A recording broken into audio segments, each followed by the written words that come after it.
이번 시간에는 벡터의 내적과 외적에 대해서 알아보도록 하겠습니다.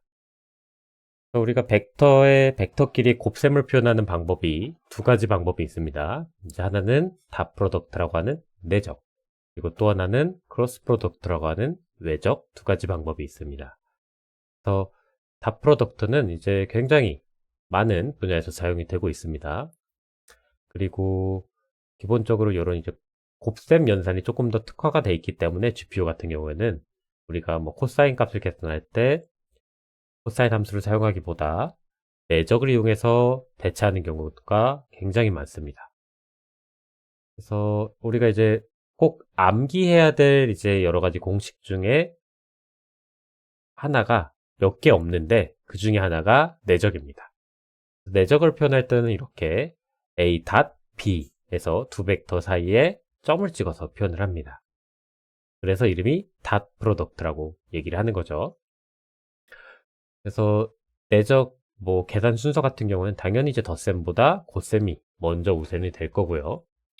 그래서 공식은 생각보다 되게 단순합니다. 각각의 요소에 곱셈을 더해주면 해당 값이 내적의 결과입니다. 그래서 값이 나오는 걸 확인할 수가 있습니다. 벡터의 곱셈이라고 해서 벡터끼리의 연산 결과가 벡터가 아니라 값, 실수, 스칼라가 나오는 걸 확인이 가능하죠. 그래서 우리가 이제 내적에 대해서 의논을 해볼 건데 두 가지 방법으로 이제 의논을 많이 합니다. 하나는 내적의 결과가 이렇게 정사형, 이쪽에서 이렇게 해가 있다고 가정을 했을 때 이 벡터의 길이만큼 그림자가 이렇게 지겠죠. 이 정사형의 길이를 나타내는 의미를 가지고 있고요. 또 하나는 이제 코사인 세타를 이용해서 공식을 만드는 이 방식이 있습니다. 두 내적의 결과가 A의 길이 그리고 B의 길이 곱하기 코사인 세타가 된다는 거죠. 이 값이 결국은 이 정사형의 길이를 말하는 겁니다. 이렇게 두 가지 방법으로 우리가 좀 나눠서 볼 수가 있고요. 뭐 이제 두 벡터의 좀 관계를 좀 보자면 예를 들어서 이렇게 수직이 돼 있다고 해봅시다. A 벡터랑 B 벡터랑 이렇게 수직이 돼 있습니다. 그럼 당연히 정사형된 길이가 뭐 점 하나 이런 느낌으로 찍히겠죠. 그래서 0인 경우에는 이제 우리가 벡터의 내적 결과가 0인 경우에 두 벡터가 수직이라고 볼 수 있고, 그리고 내 위쪽에 있다. 위쪽에 있다. 어떤 벡터지근데 두 벡터 내적의 결과를 했을 때 내 벡터, 그 벡터가 위쪽에 있는 경우에는 내적의 결과가 0보다 큰 경우가 나오게 됩니다. 반대쪽 밑에 쪽에 있다. 음수가 나오게 되겠죠. 이런 특징을 조금 갖고 있습니다. 그리고 벡터에서 우리가 이제 스칼랍의 곱셈을 연산을 할 때는 우리가 일반적인 벡터의 스칼랍의 곱셈을 하면 이렇게 벡터가 커지는 걸 확인할 수 있었죠. 근데 이 친구 같은 경우 이제 B벡터만 K배에 연산을 하더라도 각각의 요소의 합이 K배가 같이 들어가기 때문에 K를 앞쪽으로 빼줄 수 있겠죠. 내적의 결과에 K배 한 거랑 같다. 이런 특징을 또 가지고 있습니다. 자, 그리고 요 값이 지금 내적의 이 공식 값이 순서가 바뀐다고 한들 결과는 똑같을 겁니다. 내적은 기본적으로 그래서 A 내적 B, B 내적 A가 값이 같습니다. 순서가 바뀐다고 해도 교환 법칙이 성립이 된다는 얘기죠. 자, 교환 법칙 성립된 특징도 볼 수가 있고 또 분배 법칙도 성립이 됩니다. 각각의 요소에다가 이 친구를 더해서 곱해 주었을 경우죠. 그러면 ax, bx 플러스 acx죠. 그럼 이거를 이제 우리가 각각 요렇게 요렇게 요렇게랑 요렇게 요렇게 요렇게로 분리할 수 있겠죠. 그러면 얘네 지금 세 개는 a 내적 c가 되고 요쪽 세 개는 a 내적 b가 돼서 이렇게 분배 법칙도 성립을 한다는 게 내적의 특징 중 하나입니다. 요거 이제 기하학적으로 우리가 밑에서 좀 표현을 해보자면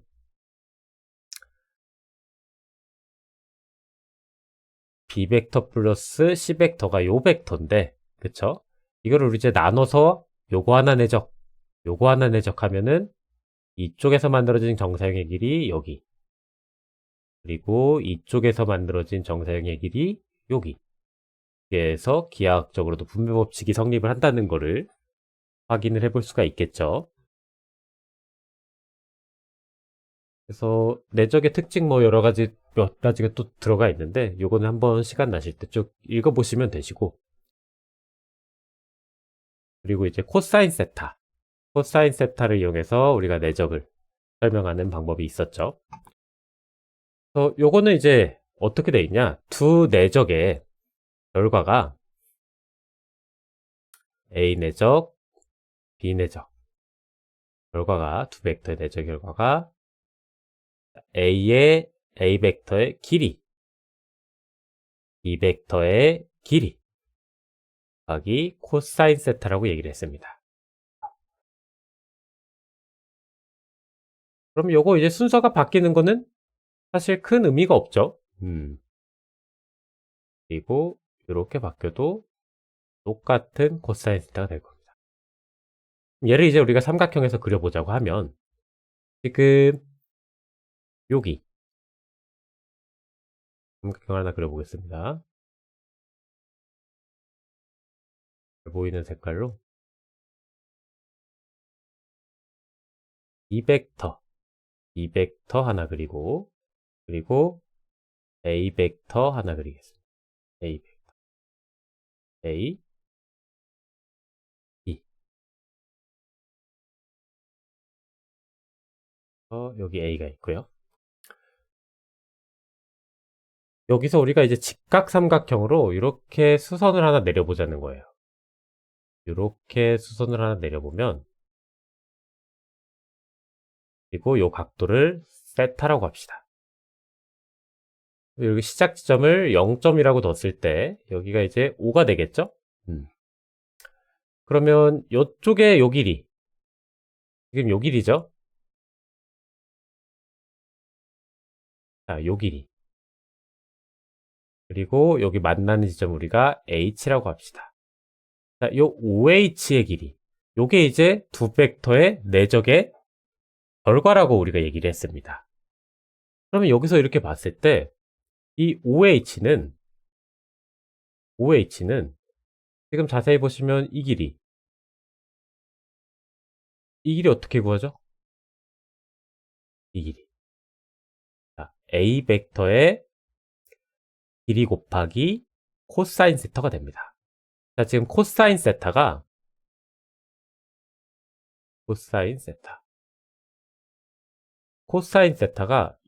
요렇게 나타내죠. 그럼 이쪽 A 벡터의 길이분의 코사인 세타는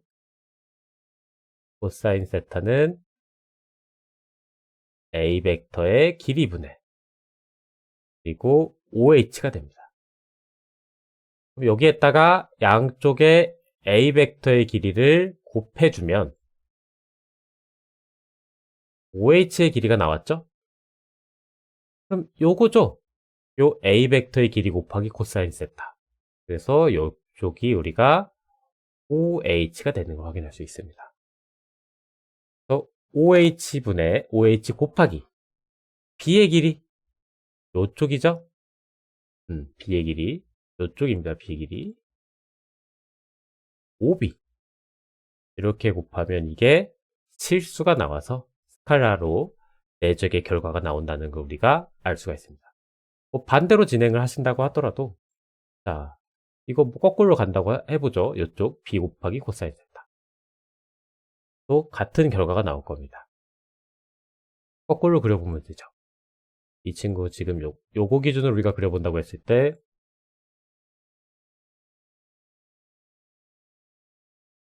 E, O, A 비슷하죠? 그러면은 조금 더 길게 이렇게 해서 또 수선의 발을 내려보면 되죠. 그럼 이쪽 길이가 이제 똑같이 뭐 여기 1세타라고 뒀을 때 코사인 세타니까 이렇게 표현하겠죠. OB분의 또 요 OH가 될 겁니다. 그래서 마찬가지로 이 결과가 나오는 걸 확인할 수가 있겠죠. 그래서 코사인 세타를 구할 수 있는데, 지금 앞서 내적에서 우리가 설명했던 그 공식은 여기 AB 벡터의 길이 곱하기 코사인 세타였습니다.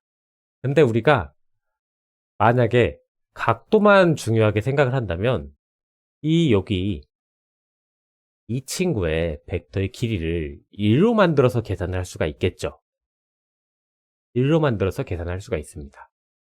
그런다고 가정을 하면 이쪽이 사라져서 코사인 세타가 돼버리는 거죠. 두 벡터를 단위 벡터로 바꿔서 계산을 하는 경우도 있겠죠. 그래서 이 내적의 코사인 세타 공식, 이 공식이죠. 이 공식을 증명도 가능합니다. 우리 이제 삼각함수 때 배웠던 제2 코사인 법칙을 통해서 증명이 가능합니다. 그래서 요거는 한 번 정도 증명을 이제 찾아서 해보시면 굉장히 도움이 많이 됩니다. 그래서 내적이 이제 어디에 활용되는지도 조금 알아볼 수가 있습니다. 예를 들어서 이런 거 이제 각도 계산할 때 이쪽에 플레이어가 여기를 바라보고 있고 그리고 몬스터가 이쪽에 있습니다. 그러면은 내 캐릭터가 지금 여기서 요만큼을 회전을 해줘야 되거든요. 스킬을 만약에 써서 여기를 딱 클릭하면 파이어볼이 이쪽으로 나가야 돼요. 요만큼 회전을 해도 되죠. 근데 우리 이 각도를 모르죠. 근데 두 벡터의 내적을 계산을 하면 여기가 코사인 세타를 우리가 계산을 할 수가 있겠죠. 이게 이제 내적 길이였죠. 코사인 세타. 근데 결과값이 코사인 세타이기 때문에 세타 값만을 우리는 추출을 해야 되거든요. 그래서 코사인 세타의 역함수인 아크 코사인 세타에다가 내적의 결과값을 넣어주면 이쪽 길이 이제 1로 만들어져 계산을 해줬으면 편했겠죠. 해당 값을 쉽게 추출할 수가 있겠죠. 요 벡터는 이제 구하기 쉽죠. 요 벡터 어떻게 구하죠? 여기 내가 이제 플레이어면 이면 E- 플레이어 벡터로 계산을 해주면 되죠. 이렇게 두 벡터 사이의 각도를 계산할 때도 내적이 활용이 되고요. 추가적으로 사실 A 탄젠트 2 함수나 A 탄젠트 함수 이용해서 각도를 계산할 수도 있지만 요 A 탄젠트 함수 이용하는 것보다 내적을 계산하는 방식이 훨씬 최적화적으로 빠른 연산을 유도시키기 때문에 될 수 있으면 내적을 통해서 코사인 세타 또는 각도를 계산을 해주시면 좋습니다. 자, 그리고 아까도 이제 얘기를 했지만 우리 코사인 함수 같은 경우에는 이런 특징을 갖고 있었죠. 반복되는. 그래서 내가 0에서 180도 사이다. 양수.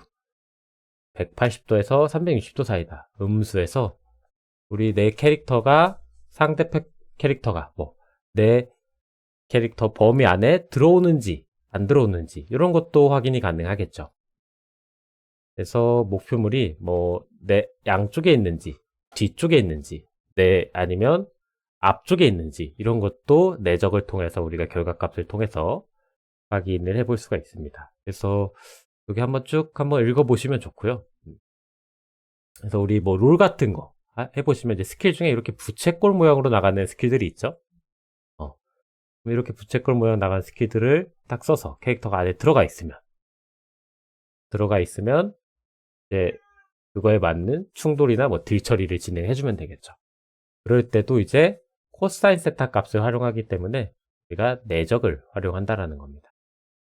그 벡터 사이에 코사인 세타 값을 유도시켜야 되기 때문에. 그래서 이 각도는 이제 우리가 따로 상수를 곱해줘서 60도, 180도 이렇게 부채꼴의 모양도 조절을 해볼 수가 있을 겁니다. 그리고 이제 빛 계산 진행을 하실 때 이렇게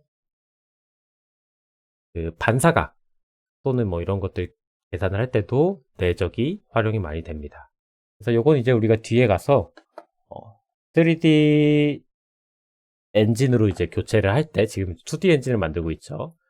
3D 엔진으로 교체를 할 때 이 부분에 대해서는 또 다시 같이 설명을 해보도록 하겠습니다. 그리고 이제 또 하나의 곱셈, 외적이 있죠.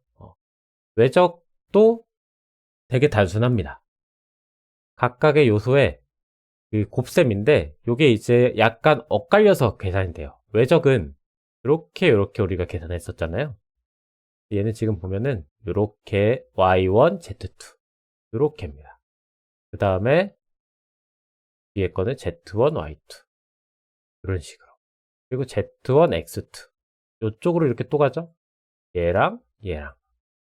그 다음에 x1, z2 또 얘.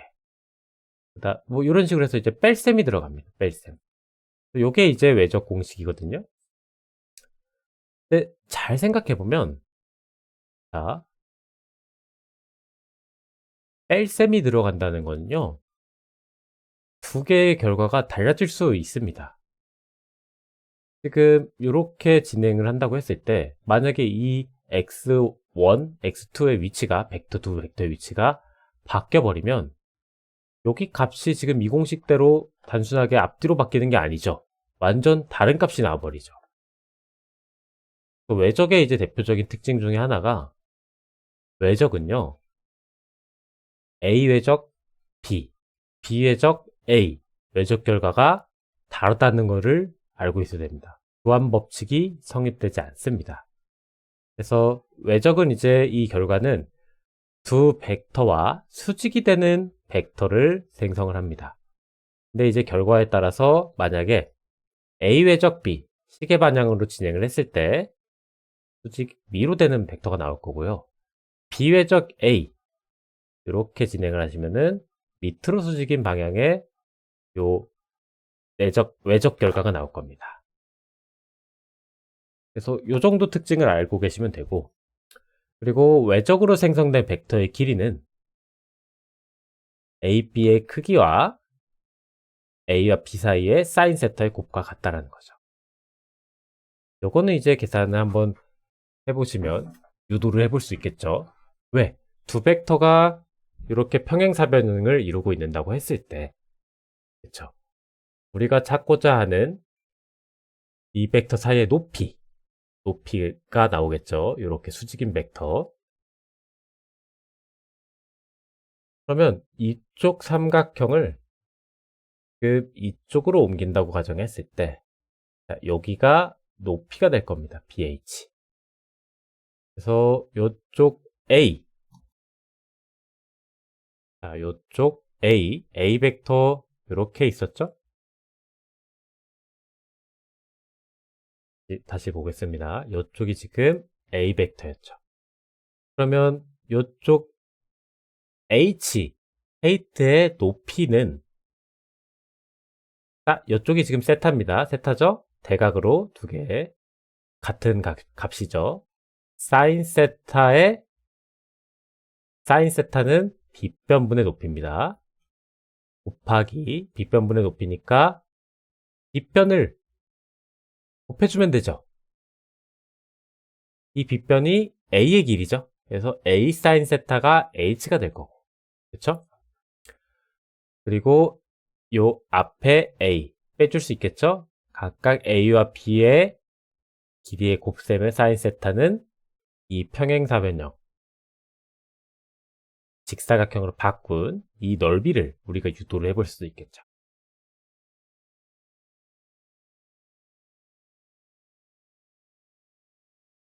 우리가 A 외적 B가 A 벡터와 B 벡터의 수직인 벡터라고 말을 했었습니다. 그래서 두 벡터가 뭐 평행하거나 또는 두 벡터 중에 하나가 0벡터인 경우에는 당연하게도 외적의 결과가 0이 나오겠죠. 자, 그리고 이건 이제 2차원일 때 아까 제가 이쪽 수직인 벡터의 두 벡터의 순서에 따라서 다른 위아래 벡터가 나온다 그랬죠? 그거를 표현하는 친구입니다. 이것도 한번 봐주시면 좋고, 이렇게 두 개의 결과가 다른 벡터가 나올 수 있다. 이것만 기억해 두시면 됩니다. 그래서 나중에 이제 우리가 3D 작업 같은 거를 이제 할 때 앞면, 뒷면 예를 들어서 이렇게 물체를 그리겠죠. 파이프라인에서 레스터라이저에 전달해줘가지고. 근데 우리가 아마 딱히 앞면 뒷면에 대한 정보를 제거해주는 작업을 하지 않으면 이 친구가 이렇게 다 그려질 겁니다. 근데 우리는 3D라고 하면은 요 뒤쪽에 이쪽은 그려지면 안 되거든요. 이쪽은 그려지면 안 되죠.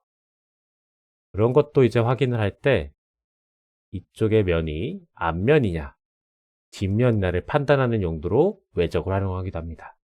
그래서 이 정점을 통해서 계산을 하는데, 정점 우리가 버텍스 쉐이더에다가 이 친구를 만약에 요로 순서대로가 아니라 이쪽에서 시계 반대 방향 순서대로 넣어주면 이게 나오지 않는 것도 확인이 가능해요. 그래서 버텍스 버퍼 읽어오실 때 그 읽어오는 순서도 중요하다라는 겁니다. 이것도 한번 같이 한번 봐볼까요?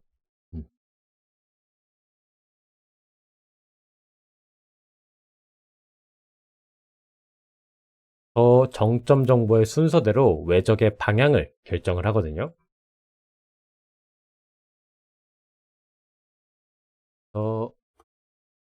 우리 엔진을 이렇게 보면 지금 물체가 잘 그려지고 있죠. 잘 그려지고 있습니다. 사각형이.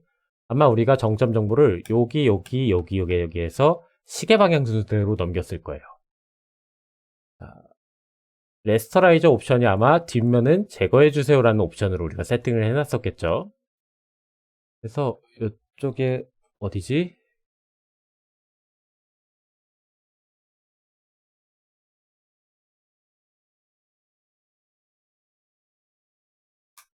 렌더러 솔루션 탐색기에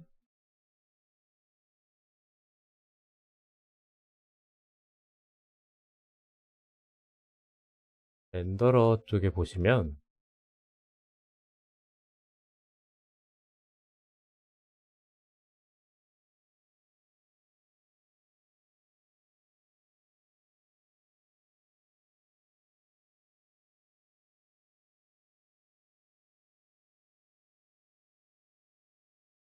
아마 정점 정보 로드하는 부분이 있었죠.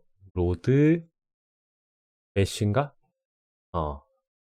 여기 렉트 메쉬. 그쵸? 그래서 마이너스 0.5, 0.5. 지금 보시면 마이너스 0.5, 0.5. 그럼 이쪽이죠? 왼쪽. 그리고 이쪽. 0.5, 0.5. 이쪽일 겁니다. 그 다음에 마이너스 0.5, 마이너스 0.5. 마이너스 0.5, 0.5. 이쪽이겠죠? 그 다음에 마이너스 0.5, 0.5. 잘못됐나? 코스가 왜 똑같지? 여기 요거네, 요거. 잘못됐죠? 0.5 마이너스 0.5. 그리고 마이너스 0.5, 0.5 해서 요 순서대로 이렇게 돌아가고 있죠? 시계 방향으로. 근데 이걸 제가 만약에 순서를 이렇게 바꿔서 넣어버리면, 자, 이 친구가 지금 반대로 넣어보겠습니다. 여기가 0번, 여기가 1번, 가 2번, 여기가 3번. 데이터 자체는 크게 바뀌지 않았죠? 근데 정점의 순서를 우리가 반대로 넣어버렸죠. 자, 그렇게 되면 아마 물체가 그려지지 않을 겁니다. 화면상에 지금 아무것도 그려지지가 않아요. 왜? 레스터라이저가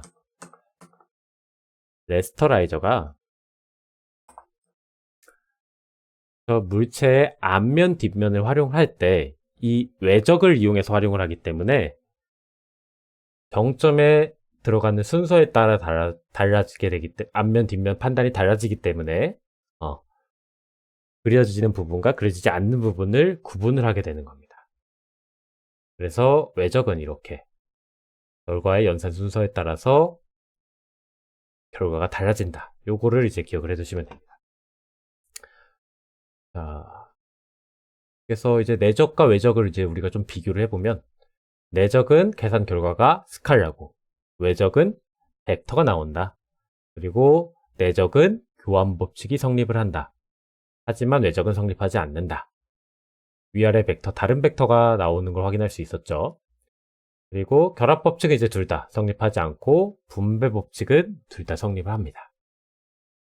그래서 연산을 할 때 내적은 이제 기본적으로 같은 요소를 사용하기 때문에 교환 법칙이 성립도 했었고, 외적은 값이 위치가 바뀌어버리기 때문에 연산 순서가 다른 요소가 사용이 되겠죠. 교환 법칙이 성립되지 않았습니다. 그래서 이렇게 내적, 외적을 간단하게 우리가 조금 확인을 해봤고요. 그래서 요거 이제 이 내용을 가지고 연습 문제도 한번 꼭 풀어보시면 좋을 것 같습니다. 그래서 제가 이쪽에다가 연습 문제 이렇게 올려놨거든요. 연습 문제 이렇게 연습 문제 들어가 있습니다. 영어로 써 있긴 한데 저희가 지금 영어 있는 책을 번역을 해가면서 그 수업 자료를 만드는 거기 때문에 영어로 써 있긴 한데 그렇게 어려운 영어가 아니기 때문에 한 번씩 놓고 풀어보시면 좋습니다. 그래서 왜냐면 금방 까먹을 수 있기 때문에 우리가 수학을 이제 공부했으면 그걸 이제 내 걸로 또 무의식 영역으로 옮겨야잖아요. 그래서 여기에 나온 문제 정도만 한번 풀어보시면 굉장히 도움이 많이 될 것 같습니다. 그리고 답안지도 같이 올려놨습니다. 이쪽에 답안지도 같이 올려놨기 때문에 풀어보시고, 기초적인 이제 우리가 벡터에 대한 지식이 끝났기 때문에 이제 다음 시간에 그 공간 변환에 대해서 그 수학적인 걸 또 진행을 하겠습니다. 고생하셨습니다.